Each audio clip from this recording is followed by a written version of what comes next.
அகிலமெங்கும் உள்ள தமிழ் நேயர்கள் அனைவருக்கும் பரம்பரை ஜோதிடர் உங்கள் மனோ பாலாஜியின் அன்பான வணக்கம். கும்பராசி அன்பர்களுக்கு செப்டம்பர் மாத ராசி பலன். இந்த மாதத்தில் நவ கிரகங்களுடைய பெயர்ச்சிகளால் உங்களுடைய ராசிக்கு எப்பேற்பட்ட பலன்கள் நடக்கப் போகுது அப்படிங்கிறத பற்றி தாங்க இந்த பதிவில் இப்போ நம்ம பார்க்க போகிறோம். ஃபஸ்ட் டைம் பார்க்குறவங்களா இருந்தீங்கன்னா சப்ஸ்கிரைப் பண்ணி பெல் பட்டன் அழுத்தி ஆல் ஆப்ஷன் கொடுங்க. கும்பராசி அப்படின்னா கும்பத்துக்கு அதிபதி சனி பகவான் உங்களுடைய ராசிநாதன் 2ஆம் இடத்துல சஞ்சாரம் பண்ண போகிறாருங்க. ஜென்மத்தில் ராகு, 5ஆம் இடத்துல குரு, 6ஆம் இடத்துல சுக்கிரன். அந்த சுக்கிரன் 14ஆம் தேதி அதாவது உங்களுடைய ராசிக்கு 7ஆம் இடத்துக்கு பயிற்சி ஆக போகிறாருங்க. இன்னும் சொல்ல போனோம்னா 13ஆம் தேதி உங்களுடைய ராசிக்கு 8ஆம் இடத்தில் இருக்கக்கூடிய செவ்வாய் பகவான் 13ஆம் தேதி 9ஆம் இடமாகிய பாக்கியஸ்தானத்துக்கு சஞ்சாரம் பண்ண போகிறாருங்க. இந்த பயிற்சிகள் மட்டும் இல்லாமல் சூரியனோட பயிற்சி 17ஆம் தேதி 7ஆம் இடத்தில் இருந்து 8ஆம் இடத்துக்கு பயிற்சி ஆரப்பாருங்க. இந்த புதன் பார்க்கும்போது 7ஆம் இடத்தில் இருக்கக்கூடிய புதன் உங்களுடைய ராசிக்கு 8ஆம் இடத்துக்கு ஆட்சி உச்ச நிலை அடைய போகிறாருங்க. இதுதான் கிரக பெயர்ச்சிகள் அப்படிங்கிற ஒரு நிலை இந்த செப்டம்பர் மாதம் இருக்க போகுதுங்க. இந்த நிலையினால் கண்டிப்பாக உங்களுடைய நிலைப்பாடு எப்படி இருக்குது, இந்த நவ கிரகங்களுடைய அமைப்பு பொறுத்த வரைக்கும் உங்களுக்கு எல்லா விதத்தை விட தொழில் ஸ்தான பலம் அது ஒரு அளவுக்கு பலத்தை கூட்டி கொடுக்கக்கூடிய அப்படின்னா ஒரு பலத்தை அதிகரிக்கக்கூடிய ஒரு செயல்திறன் இருக்க போகுதுங்க.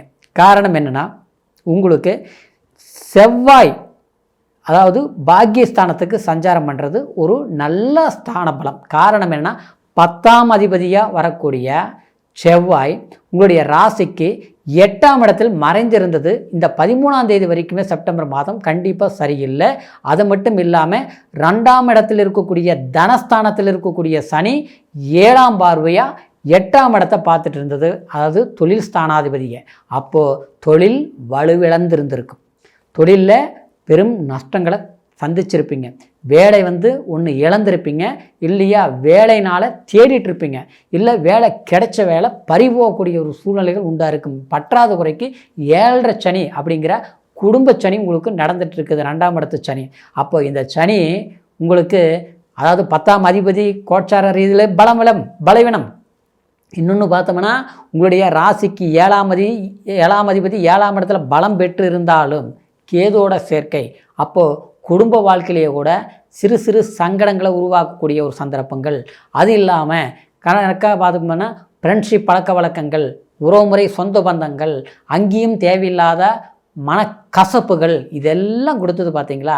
இந்த 13ஆம் தேதிக்கு பிறகு ஓரளவுக்கு சால்வ் ஆகும், கிளியர் ஆகும். ஆனால் எப்படி இருந்தாலும் பண விஷயத்திலையும் பேச்சு வார்த்தை நீங்கள் சொல்லக்கூடிய மற்றவங்கக்கிட்ட நடந்துக்கக்கூடிய விஷயத்திலையும் கவனமாக இருக்கணும். குடும்பத்து மேலே ரொம்ப அக்கறை எடுக்கணும். சரிங்களா.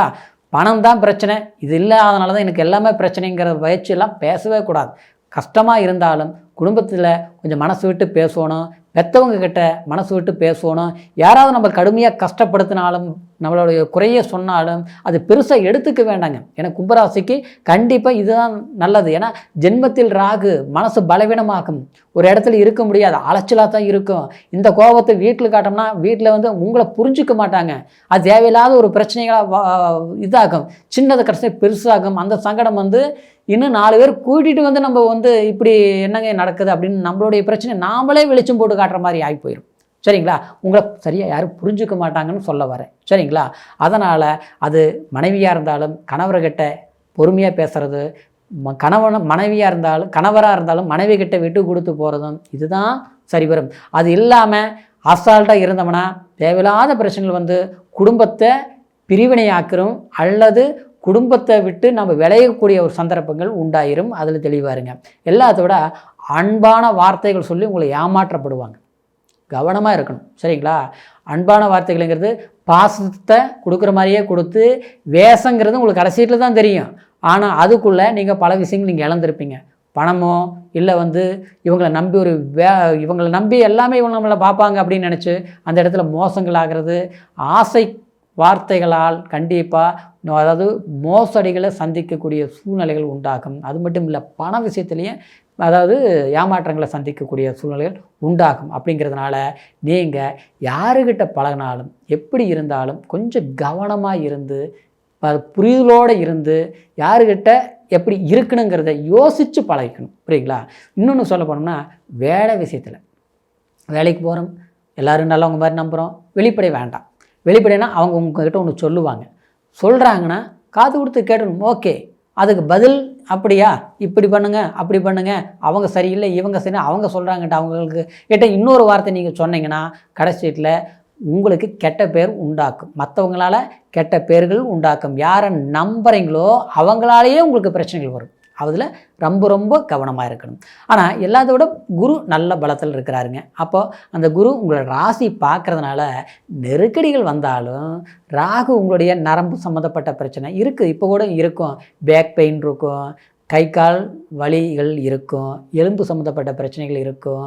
அப்புறம் சில நேரத்தில் பார்த்தோம்னா பயத்தை கொடுக்கும். மனசை தன்னை அறியாமல் ஒரு பயம், என்னவோ மாதிரியாக இருக்குது. நீங்கள் உடம்பை நினச்சி நீங்களே பயந்துக்குவீங்க, உங்களுக்கே ஒரு மனக்குழப்பமாக இருக்கும். அப்புறம் பார்த்தோம்னா சில பிரச்சனைகள் நினச்சி, ஐயோ இதெல்லாம் எப்படி நம்ம தீர்க்க போகிறோம், இதெல்லாம் எப்படி சால்வ் பண்ண போகிறோம். உங்களால் முடியும், கண்டிப்பாக முடிச்சிருவீங்க. ஆனால் இருந்தாலும் அது ஒரு பெரிய சுமையாக இருக்குதே, இதை உங்களால் முடியுமா, முடியாமல் போச்சுன்னா என்ன செய்கிறது, இப்படிலாம் நீங்கள் குழப்பிக்குவீங்க. அப்புறம் நீங்கள் தெளிவாக போயிட்டுருப்பீங்க. அப்புறம் பார்த்தோம்னா கூட இருக்கிறாங்க பார்த்தீங்களா, யாராவது ஒருத்தரை குழப்பி விடுறது, உங்களுடைய சரியான பாதையை குழப்பம் பண்ணி விட்டு அந்த வேலையை இது நம்ம பண்ணுறது சரியாக தப்பாங்கிறது உங்களுக்கே சந்தேகம் வர மாதிரிலாம் ஒன்று. அதனால் யாரையும் நம்புறது வேண்டாம். நம்மளை நம்ம பலப்படுத்திக்கணும், குழப்பிக்கக்கூடாது, ஆரோக்கியத்தை கவனிச்சுக்கணும். சரிங்களா? தலைவலிக்கு தான் ஒரு மாத்திரை, இல்லையோ ஒரு ஹாஸ்பிட்டலில் போய் ஒரு செக்கப், இதெல்லாம் பார்த்துக்கணும். அதேமாரி பெற்றவங்களை, தாய் தகப்பனை உடல் ஆரோக்கியத்துலேயும் கொஞ்சம் கவனம் எடுத்துக்கணும். கணவன் மனைவிக்குள்ளே பொறுமையாக, அதாவது கொஞ்சம் எதை விட்டு கொடுத்து பேசணும். நம்மளுடைய மனசில் இருக்கிறது சொல்கிறது, அவங்க சொல்கிறது நாம் கேட்கணும். இல்லைன்னா கண்டிப்பாக பிரச்சனைகள் வரும். இதில் ஆகிறேன். அப்புறம் பணம் நிற்கலையே, எவ்வளோ சம்பாரிச்சாலும் பத்தலையே, கடன் வாங்கியிருக்கிறேன், இந்த கடனை எப்படி கட்டுறது, அதை வேலையை ஆரம்பித்தேன் பாதியில் நின்று போச்சு, வீட்டு வேலை செய்ய முடியல, எல்லாம் 10 ரூபாயில் இந்த வேலையை முடிச்சுக்கலாம், நம்ம 50 ரூபா செலவு பண்ணி கூட முடிக்க முடியலையே, இந்த மாதிரி குழப்பம் எல்லாம் இருக்குது. சரியாயிரும், கவலைப்படாதீங்க. சரிங்களா? அப்புறம் பிஸ்னஸில் அதிகமான முதலீடு வேண்டாம். இந்த பிஸ்னஸ் தொடங்கணும், எல்லாம் போச்சு, எல்லாம் கடமைக்கு செஞ்சிட்ருக்கிறேன், அதை செஞ்சேன், அது சரியில்லை, ஆக மொத்தத்தில் கடன்காரனானது தான் மிச்சம், இதை நான் சரிப்படுத்தணும்னா வேறு ஏதோ ஒன்று பண்ணணுமே அப்படின்னு நினைக்கிறது. ஆனால் சிம்பிளாக செய்யுங்க, பெரிய முதலீடு வேண்டாம். சரிங்களா? அது மாதிரி பண்ணுங்க. இது எல்லாமே இருக்கிறதுனால உங்களுடைய ராசிக்கு கண்டிப்பாக, அதாவது ஒரு அளவுக்கு சாதகமான பலன்கள் இருந்தாலும் சனியோடைய நிலைப்பாடும் சரியில்லாமலும் 7ஆம் இடத்துல இருக்கக்கூடிய கேதுவினாலையும் அந்த சூரியன் புதனுடைய சேர்க்கை, அடுத்து சுக்கிரன் சேர்க்கை, இதெல்லாமே பலவீனமாக இருக்கிறதுனால கொஞ்சம் கவனத்தோடு இருந்து செயல்படுத்துனீங்கன்னா சாதகமாக பயன்படுத்திக்கலாம். இப்போ சொன்ன பலன் கோச்சாரம். கோச்சாரங்கிறது நம்மளுடைய மதி, நம்மளுடைய எண்ணங்கள், நம்மளுடைய சிந்தனைக்கு தகுந்த மாதிரி நம்ம செயல்படக்கூடிய விதம் தான் இந்த கோச்சார பலனுங்கிறது. இப்படி தான் நீங்கள் பண்ணுவீங்க, இப்படி தான் உங்களுக்கு நடக்கும்னு நான் சொல்லியிருக்கிறேன். இருந்தாலும் விதிங்கிறது லக்னம். சரிங்களா? விதிங்கிறது என்ன நடக்கும், என்ன கிடைக்கும், பிறக்கும் போது நம்மளுடைய கர்மா, நம்மளுடைய அதாவது இந்த நவகிரகங்கள் நமக்கு எந்த மாதிரி ஒரு பலம் பெற்று இருக்குது, அதுக்கு தகுந்த மாதிரி தான் நமக்கு அமையும், கிடைக்கும், நடக்கும். சரிங்களா? அப்போ பிறவி ஜாதகம் தான் நம்ம பார்த்துக்கணும். அப்போது உங்களுடைய முழு பலன்கள் தெரிஞ்சுக்கணும்னா உங்களுடைய பிறந்த ஜனன ஜாதகத்தை ஒரு முறை நீங்கள் பார்த்துக்குங்க. இது வரைக்கும் பார்க்காமல் இருந்தால் கீழே இருக்கிற நபருக்கு ஃபோன் பண்ணி நம்மக்கிட்ட பாருங்கள். உங்களுடைய ஜாதக பலன்கள் என்ன யோகங்கள் இருக்குது, கடந்த காலம் இப்படி நடந்தது, இனிமேல் எப்படி இருக்கும், நீங்கள் எந்த மாதிரி முயற்சிகள் எடுக்கணுங்கிறது முழுமையான பலன்களை கேட்டு தெரிஞ்சுக்கலாம். சரிங்களா? மீண்டும் அடுத்த பதிவில் சந்திக்கிற வரைக்கும் நன்றி, வணக்கம்.